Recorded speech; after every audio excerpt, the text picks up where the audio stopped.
తనకు వచ్చిన లాభంతో ఒక విల్లాకి అడ్వాన్స్ ఇచ్చిన మనోజ్ ఆ అడ్వాన్స్ డబ్బులు బ్రోకర్ పట్టుకెళ్లి పారిపోవడంతో ఒరిజినల్ ఓనర్ వచ్చి బయటికి పొమ్మని చెప్పడంతో షాక్లో మనోజ్. అసలు ఇదంతా ఎలా జరగబోతుంది, అసలు మోసం ఎందుకు చేశారో తెలుసుకోవాలనుకుంటే ఇప్పుడే మా ఛానల్ తప్పకుండా సబ్స్క్రైబ్ చేసుకుని మా వీడియోని షేర్ చేయండి. ఈ వీడియోని పూర్తిగా చూడండి, అప్పుడే మా కథ మీకు అర్థమవుతుంది. ఇక సత్యన్ అయితే బాలు స్కూల్కి అయితే తీసుకెళ్తాడు. ఇంకో పక్క రోహిణి కూడా చింటూ దగ్గరికి వెళ్తుంది. రే చింటూ, రెడీ అయిపోయావా? పద మనం స్కూల్కి వెళ్దామని రోహిణి అడిగేసరికి పొద్దున్నుంచి నీకోసమే వెయిట్ చేస్తున్నాడు రోహిణి. నీకోసం వెయిట్ చేసి ఇదిగో ఇంతసేపు అయింది, నువ్వు లేట్గా వచ్చావు. నేనేం చేయనమ్మా, ఇంట్లో అందరికీ చెప్పి రావాలి కదా, తప్పదు కదా. ఎవరికి చెప్పకుండా రావాల్సి వస్తే ఎప్పుడో హ్యాపీగా పొద్దున్నే వచ్చేద్దును కదా, అంతెందుకు మీతోనే ఉందును కదా అని రోహిణి అంటుంటే, సర్లే తర్వాత మాట్లాడుకుందాం, మనం ముందు విన్ని స్కూల్కి తీసుకెళ్ళాను, ఇప్పటికే లేట్ అయిపోయింది అనిక సుగుణమ్మ చెప్పడంతో సరే దా చింటూ అనిక రోహిణి చింటూ అయితే ఆటో ఎక్కి స్కూల్కి బయలుదేరతారు. ఇంకో పక్క బాలు అయితే సత్యంని స్కూల్ దగ్గర దింపేసి, నాన్న నా మాట విన్నాన్నా, ప్లీజ్ నాన్న ఇంటికి వచ్చి ఇంటి దగ్గర దింపేస్తాను, ఈ వయసులో నీ కష్టం ఎందుకు నాన్న అని బాలు అంటుంటే, అరే ఇంటి దగ్గర చెప్పింది ఇక్కడ కూడా చెప్తున్నాను, ఇంటి దగ్గర చెప్తే ఒకటి ఇక్కడ చెప్తే ఒకటి కాదు. నేను చెప్పాను కదా ఈ వయసులో నేను కష్టపడాలని నువ్వు కోరుకోవట్లేదు, కానీ నీకు మీ అమ్మ చేసిన అప్పు, నువ్వు మీ అమ్మ వాళ్ళు చేసిన అప్పుని నేనైనా తీర్చాలి కదరా. భార్యలో సగభాగం భర్త అంటారు కాబట్టి భార్య చేసిన సగం తప్పుని కూడా నేను పంచుకోవాలి కదా, అందుకనే ఈ నిర్ణయం తీసుకున్నాను. అయినా వారమంతా నేనేం కష్టపడి కూలి పని చేయట్లేదు కదరా, ఒక రూమ్లో కూర్చుని పాఠాలు చెప్పడమే కదా, లేదు అంటే అకౌంటెంట్ చేస్తున్నాను అంతే కదా, దీనికి ఎందుకు ఇంతలా టెన్షన్ పడిపోతున్నావు? ఒక సిస్టమ్ దగ్గర కూర్చుని చేయడమే కదా, ఏం పర్వాలేదు, నువ్వేం టెన్షన్ పడాల్సిన అవసరం లేదు, వెళ్ళమ్మా బాలు వెళ్ళు అనిక సత్యం మరియు బాలు మాట్లాడుకుంటుంటే అప్పుడే ఇక చింటూని తీసుకుని రోహిణి అయితే ఇక స్కూల్ దగ్గరికి వస్తుంది. ఇక హ్యాపీగా చింటుతో మాట్లాడుకుంటూ లోపలికి వస్తున్న రోహిణి అయితే బాలుని ఇక సత్యంని చూసి ఒక్కసారిగా షాక్ అయిపోయి, ఇదేంటి మావయ్య బాలు ఇక్కడున్నారు, ఇదేంటి అని చెప్పేసి ఇక కంగారుగా అయితే చింటూని తీసుకుని బయటకైతే వెళ్ళిపోయి ఇక ఆటోలో అయితే కూర్చుంటుంది. ఏంటి ఇక్కడికి వచ్చారు, ఏమై ఉంటుంది, ఏం జరిగింది అని ఇక మనసులో అయితే అనుకుంటుంది రోహిణి. ఇక బాలు అయితే, నాన్న నువ్వెంత చెప్పినా నా మాట విన్నావు కదా, సరే అయితే ఇదొక్కటి ఒప్పుకో, సాయంత్రం వచ్చి నేను నిన్ను తీసుకువెళ్తాను, అప్పటిదాకా నా మాట నువ్వు కాదనకూడదు అని బాలు అనేసరికి, రేయ్ సర్లే నీ గోల పడలేకపోతున్నాను అనుకో, ఎలాగోలా వస్తాను కదా, నీ కట్టుకుని ట్రిప్పులు ఉంటాయి, మళ్ళీ ఆ ట్రిప్పులన్నీ మానేసుకుని నా కోసం నువ్వు ఇక్కడికి వచ్చి నన్ను స్కూల్కి తీసుకువెళ్ళి స్కూల్కి దింపి ఇంటికి తీసుకువెళ్ళి ఇంటి దగ్గర దింపి ఎన్నని చేస్తావురా నువ్వు, అదేం పర్లేదు నాన్న కోసం చేస్తే ఏది పెద్ద కష్టం అనిపించదు అనిక బాలు అనేసరికి, నీ ప్రేమని ఏమనుకోవాలి ఏంటో నాకు అర్థం కావట్లేదు బాలు, సరే దింపుతూ కానీ సాయంత్రం రా అయితే వెళ్తున్నాను అనిక సత్యం అయితే లోపలికి వెళ్ళిపోతాడు. బాలు అయితే ఇక కార్ తీసుకుని బయటకైతే వెళ్ళిపోతాడు. అమ్మయ్య వెళ్ళిపోయారా అనిక రోహిణి రిలాక్స్ అవుతుంటే, ఎందుకమ్మా నా నోరుని ఇంత గట్టిగా మూసేసి ఇక్కడ ఆటోలో కూర్చోబెట్టావు, బాలు అంకుల్ కనిపించారు కదా, బాలు అంకుల్తో మాట్లాడి మీనా ఆంటీ ఎలా ఉందో కనుక్కునేవాడిని కదా అని చింటూ అంటుంటే, చిన్ను నోర్ముయ్, అసలు నువ్వు ఇక్కడేం మాట్లాడకు. అదేంటమ్మా బాలు వాళ్ళు ఎప్పుడు వచ్చినా సరే నువ్వు అలా అంటావేంటి అంకుల్ వాళ్ళని చూసి, నీకు వాళ్ళకి పడదా? నాకు వాళ్ళకి పడకపోవడం కాదురా, మమ్మీ వాళ్ళ ఇంట్లోనే ఉంటుంది కాబట్టి నేను మీ ఇంటికి వస్తున్నాను తెలిస్తే వాళ్ళు కోప్పడతారు, మీ ఇంటికి మళ్ళీ రానివ్వరు, అందుకని వాళ్ళు వచ్చినప్పుడు నేను కనిపించట్లేదు, అలాగే నేను నీకు తెలుసని కూడా చెప్పలేదు, అందుకని తాకున్నాము అనిక రోహిణి చెప్పేసరికి, ఓహో అవునా అమ్మా, అయితే అక్కడి నుంచి ఇక్కడికి రానివ్వరా, సరే అమ్మా వద్దులే చెప్పను, నేను వాళ్ళతో మాట్లాడను అనిక చింటూ అంటాడు. సరేదా స్కూల్కి టైం అయింది లోపలికి వెళ్దాం దా అనిక రోహిణి మరియు చింటూ అయితే స్కూల్ దగ్గరికి వస్తారు. నువ్వు లోపలికి వెళ్ళి చింటూ అని ఇంకా చింటూని అయితే లోపలికి పంపించి బాయ్ చెప్తుంది.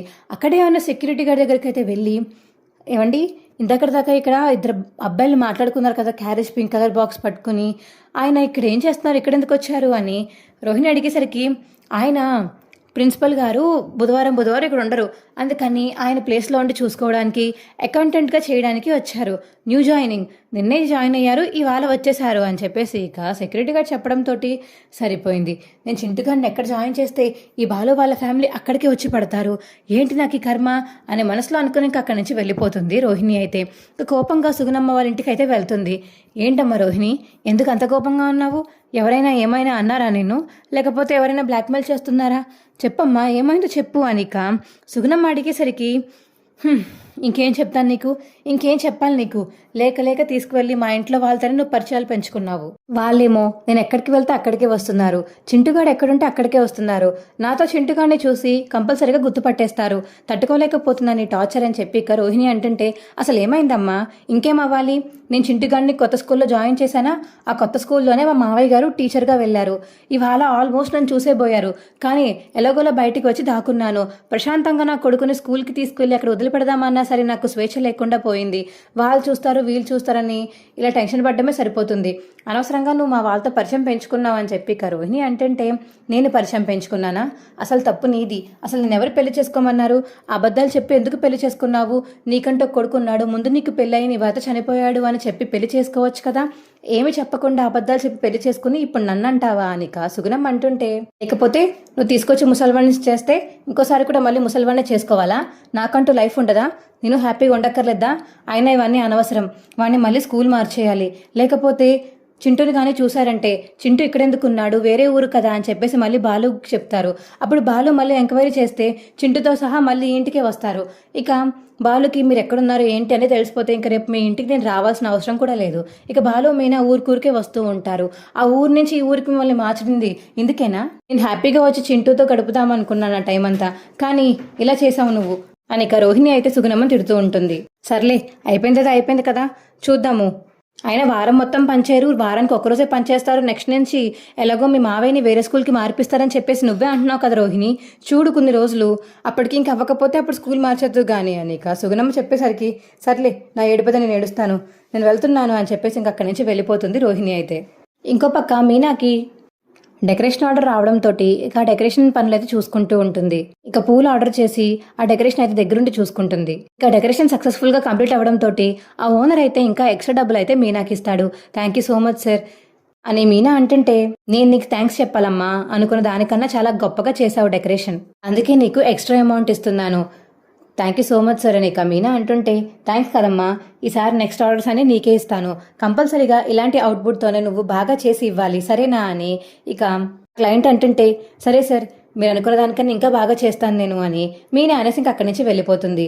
ఇక మీనా అయితే ఇంటికి వెళ్తూ దారిలో స్వీట్ బాక్స్ అయితే కొనుక్కుని మళ్ళీ ఇంటికి వెళ్తుంది.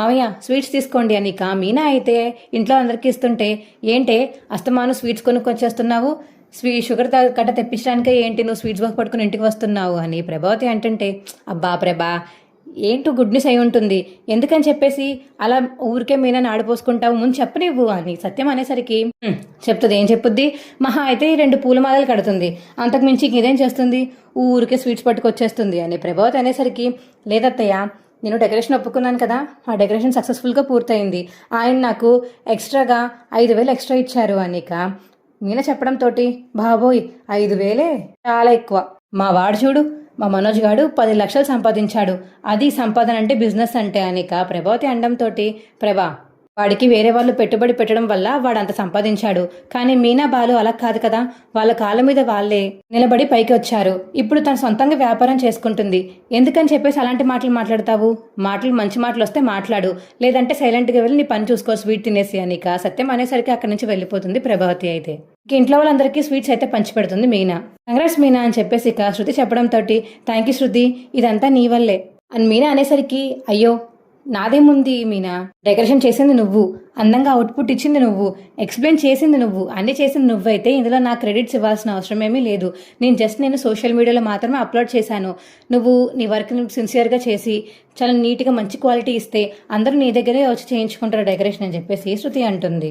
మీనా నేను చాలా గర్వపడుతున్నాను మీనా, నీ భర్తగా ఉన్నందుకు నాకు చాలా గర్వంగా ఉంది అని ఇక బాలు అంటుంటే, లేదండి మీ భార్యగా ఉన్నందుకు నేనే గర్వపడుతున్నాను, మీరు నన్ను ఇలా ప్రోత్సహించబట్టే కదా నేను ఇప్పుడు ఇవాళ ఇంత పెద్ద డెకరేషన్ ఆర్డర్ని తీసుకుని పూర్తి చేయగలిగాను, లేకపోతే చేయగలనా, లేదు కదా అని మీనా అంటుంటే, సరే ఇద్దరికిద్దరు బెస్ట్ కపుల్ సరేనా అని ఇంక పక్క నుంచి శృతి అంటుంది. ఇక మనోజ్ అయితే రోహిణిని తీసుకువెళ్ళి ఇక కొత్త విల్లాన్ని చూపించడానికి అయితే తీసుకువెళ్తారు. వీళ్ళతో పాటు ఇక మణికంఠ కూడా వెళ్తాడు. ఇదిగోండి సార్ చూసుకోండి, మొత్తం ఇదే మేము చెప్పిన విల్లా, మొత్తం 3 కోట్లు ఖరీదు చేస్తుంది, మీకు అలాగే ఇచ్చేస్తున్నాము, అసలు యాక్చువల్గా 5 కోట్లకి ఇవ్వాలి, కానీ ఇంటి ఓనర్ చాలా మంచివాయన, ఇక్కడ ఉండట్లేదు, ఎక్కడో ఉంటున్నారు, అందుకని తక్కువ రేటుకి అమ్మేస్తున్నారు, మీకు నచ్చితే చూసుకుని తీసుకోండి, అడ్వాన్స్ ఇవ్వండి అని చెప్పేసి ఇక బ్రోకర్ చెప్పేసరికి సరే సరే మొత్తం విల్లా చూసుకుని వస్తాము, దాన్ని బట్టి మీకు ఇస్తాము అని ఇక మనోజ్ చెప్పి మనోజ్ రోహిణి అయితే ఇక విల్లా అంతా చూసి చాలా హ్యాపీగా ఫీల్ అవుతారు. ఇంత పెద్ద ఇంట్లో మనం ఉండబోతున్నామా, ఇన్ని సంవత్సరాలు అలాంటి చిన్న ఇంట్లో ఉన్నాం మనం, చాలా బాగుంది మనోజ్, తీసుకుందామా అని చెప్పేసి ఇక రోహిణి అనేసరికి సరే రోహిణి, నాకు కూడా చాలా బాగా నచ్చింది, వ్యూ పాయింట్ కూడా చాలా బాగుంది, ఇన్ని రోజులు మనం అలాంటి చిన్నింట్లో ఉన్నాం కదా, సడన్ గా ఇంత పెద్దలు చూసేసరికి నాకు చాలా ఆనందంగా ఉంది, ఎవరు రూమ్ వాళ్ళకు ఉంటుంది, రూమ్ కోసం ఎవరు కొట్టుకోవాల్సిన అవసరం కూడా లేదు అనిక మనోజ్ అంటుంటే ఏంటి మనోజ్ అందరూ ఇక్కడే ఉంటారా, మరి అందరు ఇక్కడ ఉండొద్దా, ఇంత పెద్ద విల్లాలో మన ఇద్దరం ఉండి ఏం చేస్తాం రోహిణి, అందరం ఇక్కడే ఉందాము, ఆ ఇల్లుని ఖాళీ చేసేద్దాము అనిక మనోజ్ అనేసరికి మరి మావయ్య ఒప్పుకుంటారా, మావయ్య కట్టించిన ఇల్లు కదా, ఆ ఇల్లు వదిలి రారేమో కదా మావయ్య అత్తయ్య అని రోహిణి అంటుంటే మా అమ్మ వస్తే మా నాన్న ఖచ్చితంగా వస్తారు, మా అమ్మ ఇంత పెద్ద ఇంట్లో ఉండాలని చిన్నప్పటి నుంచి ఆశపడింది, ఖచ్చితంగా మా అమ్మ ఇంట్లోకి వస్తుంది, చూడు వెనకట్లే మా నాన్న కూడా వస్తారు, అందరూ వస్తారు అనిక మనోజ్ అనేసరికి సరే పద కిందకు వెళ్ళి మనం బ్రోకర్తో మాట్లాడదాము అనిక కిందకైతే వస్తారు మనోజ్ మరియు రోహిణి. సార్ మరీ 3 కోట్లంటే బాగా ఎక్కువ, కొంచెం ఏమైనా తగ్గించగలరా అని మనోజ్ అడిగేసరికి అయ్యో మీకు చెప్పాను కదండి 5 కోట్ల అసలు అమ్మాల్సింది మేము, కానీ 3 కోట్లకే అమ్మేస్తున్నాము, అడ్వాన్స్గా మీరు ఒక 5-10 లక్షలు ఇస్తే సరిపోతుంది, మిగతా అమౌంట్ అంతా మనం రిజిస్ట్రేషన్ టైంకి పెట్టించుకుందాము సరేనా అని బ్రోకర్ చెప్పేసరికి సరేనండి, అమౌంట్ మేము ఒకసారి మా ఇంట్లో వాళ్ళందరినీ తీసుకొచ్చి ఇల్లు మొత్తం చూశాక అందరికీ నచ్చితే అప్పుడు ఇస్తాము అని ఇక మనోజ్ రోహిణి చెప్పేసరికి అబ్బా వీళ్ళు ఈ ఫిట్టింగ్ పెట్టారేంటి అని మనసులో అనుకుని బ్రోకర్ అయితే సరేనండి చూపించి బేగా చెప్పండి, మళ్ళీ మాకు బయట ఇంకా చాలా మంది వెయిట్ చేస్తున్నారు, ఈ విల్లా మీద చాలా మంది కన్నున్నాయి, చాలా నచ్చింది చాలా మందికి విల్లా, అమౌంట్ కోసమే నేను వెయిట్ చేశాను, మీరు ఎవరు ఫస్ట్ అమౌంట్ ఇస్తే వాళ్ళకి ఇచ్చేస్తాను, మీకే ఇస్తానని గ్యారంటీగా కన్ఫర్మ్గా చెప్పలేను నేను అని బ్రోకర్ అనడంతో సరే అయితే మేము మా ఇంట్లో వాళ్ళని తీసుకొచ్చి చెప్తాము అని మనోజ్ ఇంకా రోహిణి అక్కడి నుంచి బయలుదేరిపోతారు. ఇక మనోజ్ రోహిణి ఇంటికి వెళ్ళి అమ్మా నాన్న మీరు వెంటనే పదండి, ఎక్కడికి రా, నేను ఇల్లు తీసుకుంటున్నానని చెప్పాను కదా విల్లా, అది చూడడానికి పదండి, అందరికీ నచ్చితే మనం అక్కడే ఉంటాము, మొత్తానికి ఇంకా ఇల్లు కొనేస్తాను అని మనోజ్ చెప్పేసరికి అవునా అప్పుడే తీసేసుకున్నావారా, ఎంత ఫాస్ట్గా ఉన్నావురా, నిన్నే కదరా ప్రాఫిట్ వచ్చింది, అప్పుడే వాళ్ళు తీసేసుకున్నావా, నా కొడుకు నిజంగానే మంచి బిజినెస్ మ్యాన్ అయిపోయాడు, ఇప్పుడు అనిపిస్తుందిరా నువ్వు బిజినెస్ మ్యాన్ అని అనిక ప్రభావతి అంటుంటే సరే సరే కానీ అక్కడికి వెళ్ళి మేమెందుకురా చూడడం అని సత్యం అంటుంటే ఇక్కడ నుంచి మనం అందరం ఆ ఇంట్లోనే ఉంటున్నాం నాన్న, అదేంటి మరి ఈ ఇల్లు అని సత్యం అనేసరికి ఇల్లు కావాలంటే మనం రెంట్కి ఇద్దాం నాన్న, మనము పెద్దింట్లో ఉందాము, ఈ ఇంట్లో ఒకరికి రూమ్ ఉంటే ఒకరికి రూమ్ ఉండట్లేదు కదా, అదే పెద్దింట్లో అయితే ఎవరికి పడితే వాళ్ళకి ఎవరికి కావాలంటే వాళ్ళందరికీ రూమ్స్ ఉంటాయి, ఎక్స్ట్రా గెస్ట్ ఎవరైనా వస్తే వాళ్ళకు కూడా ఇంకో రూమ్ ఉంటుంది అని మనోజ్ చెప్పేసరికి ఏంట్రా మనోజ్ అంత పెద్ద ఇల్లు కొనేసావా, అవునమ్మా అడ్వాన్స్ ఇచ్చి వచ్చాను, అదేంటి మనోజ్ అడ్వాన్స్ ఇచ్చానని చెప్తున్నావేంటి, అలా చెప్తే గానీ వీళ్ళు ఇప్పుడు ఆ విల్లాకి రారు రోహిణి, అందుకని వీళ్ళకి అబద్ధం చెప్పాను, పద చూద్దాం, ముందు వీళ్ళకి విల్ల నచ్చేస్తే ఒక పని అయిపోతుంది, ఆ తర్వాత మనం అడ్వాన్స్ ఇచ్చుకోవచ్చులే, వీళ్ళకి ఇచ్చామనే చెప్పాలి, లేకపోతే అది ఇది వంకలు పెడతారు అని ఇక మనోజ్ రోహిణి మాట్లాడుకుని సరే అయితే వెళ్దాం పదండి అని మనోజ్ చెప్పేసరికి ఇంకింట్లో వాళ్ళందరూ అయితే మనోజ్ వాళ్ళ విల్లా చూడడానికి బయలుదేరతారు. అబ్బో చాలా పెద్దగా ఉందే, ఎంత పెద్ద విల్లా కొంటున్నావారా నువ్వు, అబ్బా చాలా ఆనందంగా ఉందిరా నాకు అనిక ప్రభావతి అయితే మురిసిపోయి ఇంకా అటు ఇటు తిరుగుతూ ఉంటుంది ఆ విల్లాలో. నాన్న అమ్మని చూసావా, కొన్ని రోజులుంటే ఇక రెక్కలు కట్టుకుని పైకి ఎగిరిపోతుందేమో, చూడు అసలు నేల మీద ఆగట్లేదు, ఎలా ఎగురుతుందో చూడు ఒకసారి, వాళ్ళ కొడుకుని చూసి మురిసిపోయి అని బాలు అనేసరికి సర్లేరా మురిసిపోతే మురిసిపోని, వాడు ముంచకుండా ఉంటే చాలు, అంతకుమించి ఇంకేమీ అవసరం లేదు అని సత్యం అంటాడు. అవును రే ఇంత పెద్ద విల్లా ఉంటున్నావు, ఎంత అవుతుందరా మొత్తం అని ఇక బాలు అడిగేసరికి 3 కోట్లు రా, ఏంటి 3 కోట్ల రూపాయల దగ్గర ఉన్నాయా, అయితే ఇవి నాన్న 40 లక్షలు ఇచ్చేసి నా 2 లక్షలు నాకు ఇచ్చాయని ఇక బాలు అనేసరికి అబ్బారే ఎప్పుడు చూసినా అదేనా, అదేంట్రా మరి ఇంత పెద్ద విల్లా 3 కోట్లు పెట్టి కొంటున్నప్పుడు నాకు చేసిన అప్పుకి నా దగ్గర డబ్బులు తీసుకున్నావు కదా, నగలు దొబ్బేసావు కదా, మరి అవి ఎవరిస్తారు, ఇవ్వరా అని చెప్పేసి ఇక బాలు అడిగేసరికి రేయ్ ఇస్తానని చెప్తున్నాను కదా, ఈ విల్లా కొనడం అయిపోయాక నెక్స్ట్ వచ్చిన ప్రాఫిట్ అంతా నీకే ఇస్తాను సరేనా, 40 లక్షలు నాన్నకి ఇచ్చేసి నీ 2 లక్షలు కూడా నేను నీకు ఇచ్చేస్తాను, అర్థమైందా అని మనోజ్ చెప్తాడు. సరే సరే చూద్దాము, ముందు ఈ విల్లా నువ్వు తీసుకోవాలి కదా, 3 కోట్లు అంటే దగ్గర అంత డబ్బులు ఎక్కడివరా, వస్తాయిరా, ఇవాళ లాభం ఎలా వచ్చిందో అలాగే ఒక 4-5 సార్లు రెట్టింపు లాభం వస్తే అప్పుడే కొనేస్తాను ఈ విల్లాని అని మనోజ్ అంటాడు. చేతులు కాలాక ఆకులు పట్టుకోండి అంట నీలంటాడే, డబ్బులు లేకుండా ఇల్లు ఎవడు కొంటాడ్రా, అయినా 3 కోట్లు నీకు వచ్చింది 10 లక్షల లాభం, కానీ నువ్వు కొనింది 3 కోట్ల ఇల్లు, ఎక్కడ వాడివరా, అడ్వాన్స్ కూడా ఇచ్చేసానని చెప్పేసి అంటున్నావు, డబ్బులు ఎలా కడతావురా నువ్వు కట్టకపోతే ఇంటి ఓనర్ ఊరుకోవాలి కదా అని ఇక బాలు అంటుంటే లేదండి ఈ ఇంటి ఓనర్ మంచోడు ఎన్ని రోజులైనా ఆగుతాడు అని అప్పుడే ఇక బ్రోకర్ వచ్చి మాట్లాడుతుంటే ఏయ్ నువ్వెవరు అని బాలు అడుగుతాడు. ఈ ఇల్లు కుదిరిచిన బ్రోకర్ రా. ఓహో బ్రోకరా, ఇంకా నేను ఇంటి ఓనర్ ఏమో అనుకున్నాను కానీ అవును పర్లేదా మరి అమౌంట్ లేట్గా కట్టినా ఏం అవ్వదా ఇంటి ఓనర్ ఏమీ అనరా అని బాలు అడుగుతుంటే ఏమీ అనరండి, ఆయన నాకు తెలుసు కదా చాలా మంచి వాళ్ళు, ప్రస్తుతానికి అడ్వాన్స్ ఇస్తే చాలు అని ఇక బ్రోకర్ అంటే అదేంటి అడ్వాన్స్ ఇవ్వలేదా ఇచ్చేసానని చెప్తున్నాడేంటి వీడు, ఏరా ఇవ్వలేదా అంటే అలా చెప్తే గానీ మీరు ఎవ్వరు ఇక్కడికి రారని చెప్పి అలా చెప్పాను అంతేరా, ఇస్తాను మీకు నచ్చితే దాని తర్వాత అడ్వాన్స్ ఇచ్చేస్తాను అని మనోజ్ చెప్తుంటే సర్లే అనవసరంగా డబ్బులు వేస్ట్ చేసుకోకు చూసుకుని కొనుక్కో అని బాలు అనసిక లోపలికి వెళ్ళిపోతాడు. ఇక మనోజ్ కూడా లోపలికి వెళ్ళి అమ్మా నాన్న మీకు చెప్పండి మీకు నచ్చిందా ఈ విల్లా చెప్పండి అని చెప్పేసి ఇంక ఇంట్లో వాళ్ళందరినీ అడిగేసరికి మనోజ్ అయితే చాలా బాగుంది అని ఇంకా ఇంట్లో వాళ్ళందరూ అయితే బాగుందని చెప్తారు. మీ అందరికీ నచ్చేసింది కదా, సరే అయితే రేపటి నుంచి లగేజ్ మొత్తం ఇక్కడికి తెచ్చి ఇక్కడికి షిఫ్ట్ అయిపోవచ్చు, ఏంటండి సార్ ఏమంటారు అంటే అడ్వాన్స్ అండి ఇస్తాను పదండి అని ఇక మనోజ్ అయితే బయటికి వెళ్తాడు. ఇక మనోజ్ రోహిణి వెళ్ళి ఆ డబ్బులు తీసుకొచ్చి బ్రోకర్ చేతిలో అయితే పెడతారు. ఇదిగోండి సార్ సంతకం చేసేయండి, మీరు డబ్బులు ఇచ్చినట్టు సంతకం, ఇదిగో హౌస్ పేపర్స్ మీ దగ్గరే ఉంచుకోండి అని ఆ బ్రోకర్ అయితే ఇక డబ్బులు తీసుకుని ఆ డాక్యుమెంట్స్ ఇచ్చి అక్కడి నుంచి వెళ్ళిపోతాడు. ఫూల్స్, అసలు ఈ ఇల్లు మంది కాదు మనం బ్రోకర్స్మే కాదు, 2-3 సంవత్సరాలుగా ఈ ఇల్లుకి ఓనర్స్ ఎవరు బయటికి రావట్లేదు, మంచి జోకర్ దొరికాడు మనకి 10 లక్షల లాభం వచ్చింది అని చెప్పేసి ఇక మనసులో అనుకుని ఆ డబ్బులు తీసుకుని అక్కడి నుంచి అయితే పారిపోతాడు ఇక బ్రోకర్ అయితే. ఇక మనోజ్ వాళ్ళు చాలా హ్యాపీగా ఆ విల్లాలో అయితే షిఫ్ట్ అయిపోయి హ్యాపీగా ఉంటూ ఇంత పెద్ద విల్లా ఉందని చాలా గర్వంగా ఫీల్ అవుతూ ఉంటాడు మనోజ్ అయితే. అప్పుడే అక్కడికి ఇంకా ఆ ఇంటి ఓనర్ అయితే వస్తాడు. ఇదేంటి నా ఇంట్లో ఎవరో ఉన్నారేంటి అనిక ఆ ఇంటి ఓనర్ బయట నుంచి చూసి ఏయ్ ఎవరు మీరు, అసలు ఇక్కడేం చేస్తున్నారు మీరు అని ఆ ఇంటి ఓనర్ అడిగేసరికి హే ఎవరు నువ్వు, ఇది మా ఇల్లు మేము కొనుక్కున్నాము అని మనోజ్ అంటాడు.